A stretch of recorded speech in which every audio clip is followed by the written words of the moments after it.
distingués invités dans vos rangs, grades et qualités, il me plaît, au nom du secrétaire général d'INADES Formation, de vous souhaiter la cordiale bienvenue à ces assises nationales sur le foncier rural en Côte d'Ivoire, et dont le thème est l'extrémisme violent et l'exploitation des terres. Mesdames, Messieurs, le phénomène d'extrémisme violent est devenu une préoccupation planétaire depuis quelques années. Dans cette évolution, l'Afrique n'est pas en reste. Au cours de ces dernières années, des attaques survenues en Côte d'Ivoire ont coûté des vies humaines. Ces incidents témoignent de l'expansion du spectre de l'extrémisme violent qui plane sur le pays et la sous-région. Pour mieux comprendre la situation et ses implications, nous avons sollicité des sachants, des experts pour communiquer sur le sujet. C'est aussi une des contributions d'INADES Formation au développement social et économique. La politique foncière rurale de la Côte d'Ivoire face à l'extrémisme violent, mais ici il s'agit de la réponse apportée par nos différents ministères. Donc le ministère d'État, ministère de la Défense, ministère d'État, ministère de l'Agriculture, et nous avons l'Agence foncière rurale qui a en charge tout le processus de sécurisation du foncier rural en Côte d'Ivoire. Vous avez donc le plan que je vais développer devant vous, et on commencera donc par le premier point, qui est faire de la population un acteur essentiel de la lutte contre l'extrémisme violent. Dans le grand 2, renforcer et améliorer le renseignement. En grand 3, comment réduire donc les facteurs de vulnérabilité contre l'extrémisme violent. Dans le dernier point qui est le grand 4, comment surveiller et protéger les massifs forestiers. Donc en conclusion, je dirais simplement que les forces de défense et de sécurité, surtout celles qui travaillent dans les zones rurales et foncières, font beaucoup pour pouvoir annihiler l'extrémisme violent et surtout le terrorisme. Dans le milieu rural, c'est au sein de ceux qui sont menacés par la pauvreté que l'extrémisme violent fait son recrutement. C'est donc le moyen pour la loi, pour la politique foncière rurale, d'éviter que ceux qui sont dans le milieu rural participent à l'extrémisme violent. Les droits fonciers dans le domaine rural doivent être clarifiés pour que, quand on veut faire usage d'une parcelle de terre quelque part, qu'on sache à qui s'adresser. Et quand on sait à qui s'adresser, quand on a signé un bon contrat avec ces derniers, on sait que demain, il n'y aura aucun problème entre nous et ces derniers-là. Et également, la sécurisation des investissements.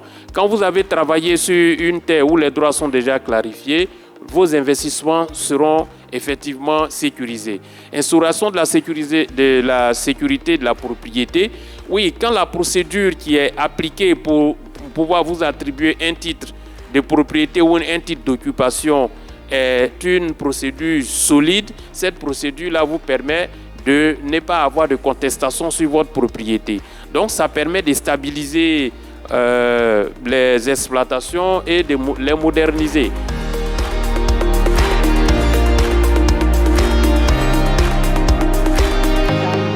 L'objectif de ces assises-là, c'est d'alerter l'État. On sait que l'État fait déjà quelque chose parce que sur place, on a constaté qu'il y a eu des changements entre les débuts des attaques et puis aujourd'hui. On voit parfaitement qu'il y a eu quand même un déploiement de forces de la défense sur ces espaces-là. On sait bien que l'État ivoirien essaie vraiment de prendre un certain nombre de précautions, de mesures en amont pour prévenir certaines choses. Mais notre objectif, notre mission à nous, de la société civile, c'est de continuer d'alerter l'État. Il ne faut pas qu'il relâche. Parce que c'est un danger, c'est un problème trop important. C'est trop dangereux pour qu'on puisse se permettre de relâcher un peu la vigilance. Imaginez une région de la Côte d'Ivoire où serait produit 75% du cacao. Vous imaginez la place de cette région dans la vie de la Côte d'Ivoire. tous les appétits que cela pourrait susciter. Aussi bien pour les agriculteurs, pour les planteurs, pour les éleveurs, toute l'industrie du banditisme, etc., etc. Donc la pression devient de plus en plus pointue. Naturellement, les crises vont se multiplier. Ce n'est pas une question de mauvaise foi, ce n'est pas une question de méchants étrangers, ce n'est pas une question de méchants à l'hostel, non. C'est une question de survie. Puisque doucement, quand ça a commencé, on a vu qu'il y avait des individus dans le parc.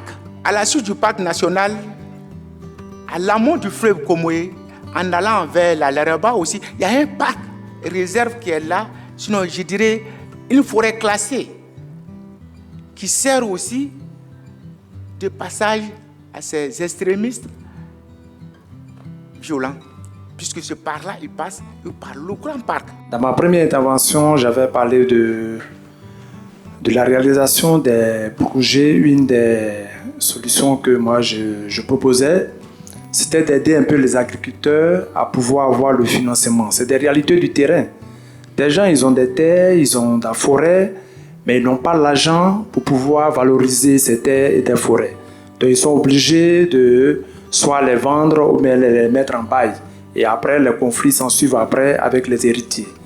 Alors tout à l'heure, docteur, dans votre recommandation, j'avais souhaité aussi que vous mettiez le fait que la jeunesse, au niveau des communautés rurales, puisse aussi avoir des activités, n'est-ce pas? Parce que tout à l'heure, vous allez parler des offres que font les djihadistes à ces paysans-là et qui du coup se mettent du côté de ces djihadistes. Donc l'idée, c'est que l'État puisse quand même aider ces paysans, cette jeunesse-là à pouvoir, j'allais dire, s'auto-employer, créer des emplois afin d'avoir une autonomie financière.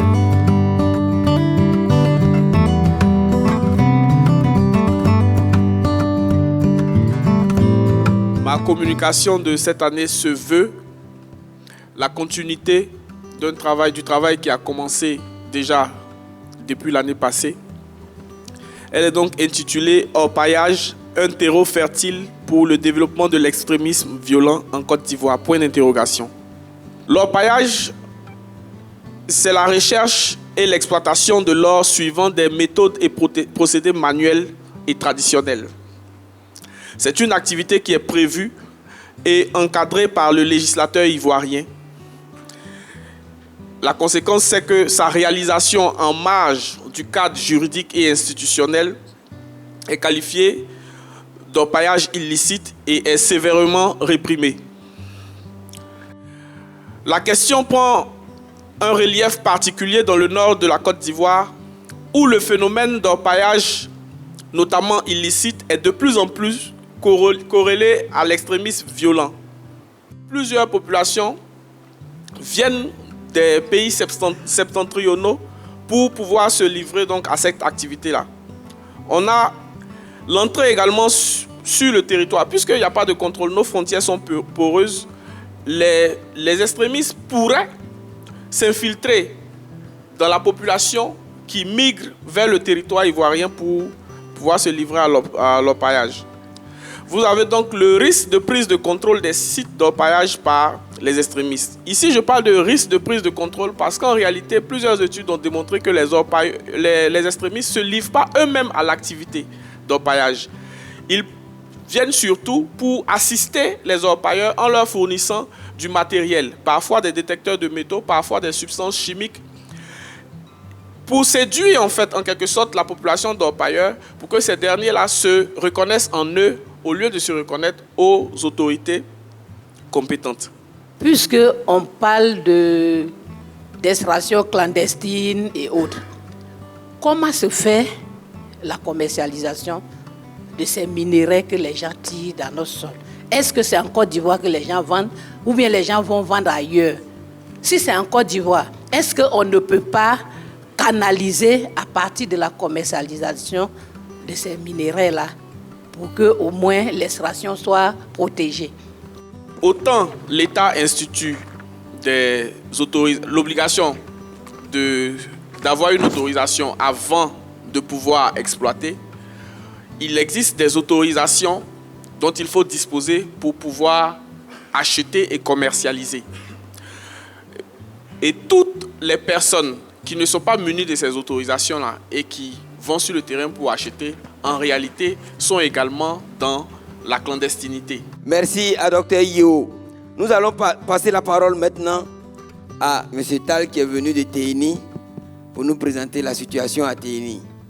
M. Tal, vous avez la parole. À l'arrivée de l'Adjibaz, ils sont venus avant le militaire. Ils sont passés à notre secteur avant le militaire. Quand ils viennent, ils s'adressent vers le chef de village et l'imam. Ils s'en vont les prendre pour l'envoyer à la mosquée. Dit que nous, on n'est pas venus à cause de vous, nous sommes venus à cause de corps habillés. Donc, restez à votre place. Dis à ta population, chef de village, on n'a qu'à attraper les bougies. Nous, si on s'en va, derrière nous, vous avez appelé l'autorité. Si on a pris la personne, il faut calculer ton village est mort. Donc, maintenant, les gens ne sont pas à côté de nous. Ils sont allés devant là-bas. Donc, maintenant, on a fait, comment dire, les populations même savent qu'on peut compter sur notre force de défense.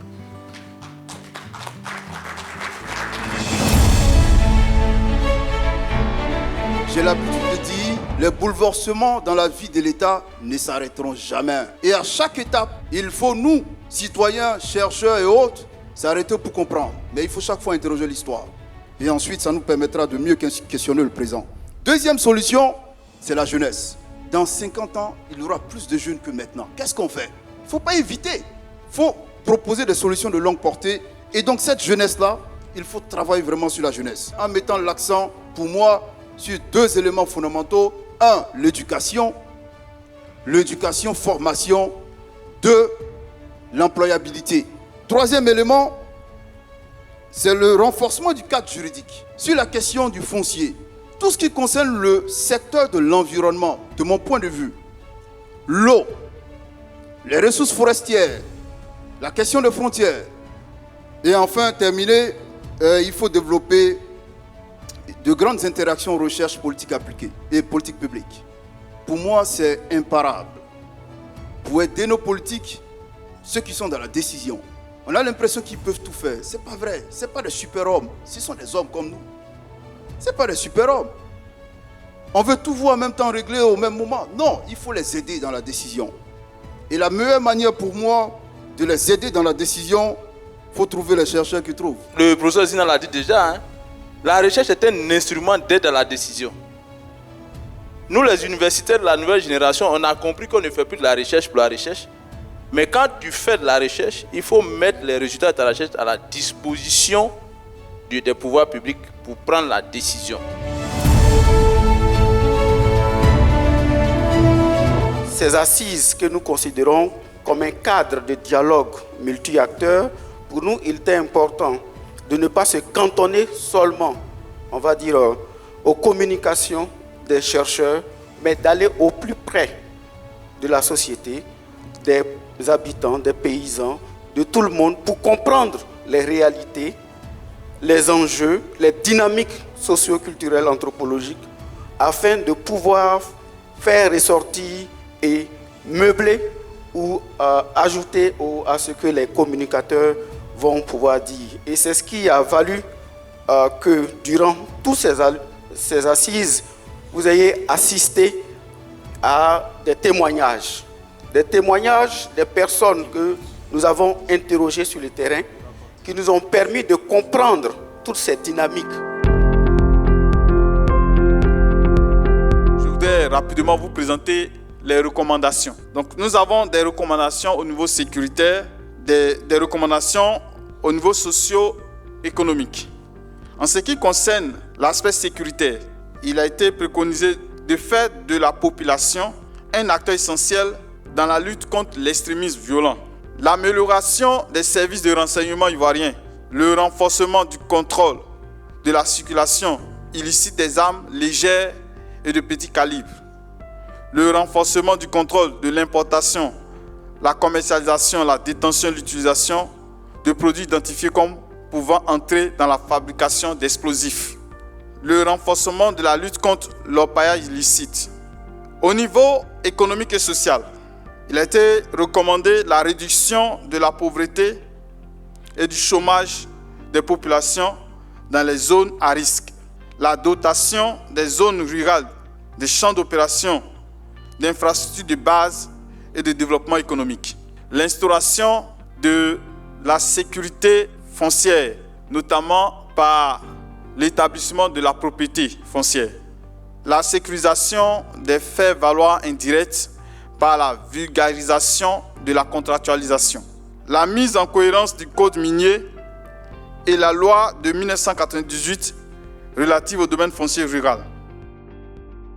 Depuis ces 2 jours de ces assises, c'est que j'ai beaucoup appris. J'ai beaucoup appris sur le foncier. Il y a des choses que nous ignorons et effectivement, on a été véritablement enseigné. Il faut savoir que l'État a beaucoup à jouer avec la jeunesse parce que la jeunesse aussi a besoin du travail. Et si le travail, s'ils ont du travail, qu'ils sont occupés, je pense que l'extrémisme violent sur cette terre, les choses en Côte d'Ivoire n'aura pas lieu. On retient qu'au niveau de l'extrémisme violent, on avait plutôt une connaissance floue, mais à travers les différentes expériences, les partages, les informations qui ont été données, il faudrait beaucoup plus une implication de nous, population, pour que nos forces de l'ordre puissent véritablement nous protéger. On soit vraiment rassurés et vraiment chanceux d'avoir été invités.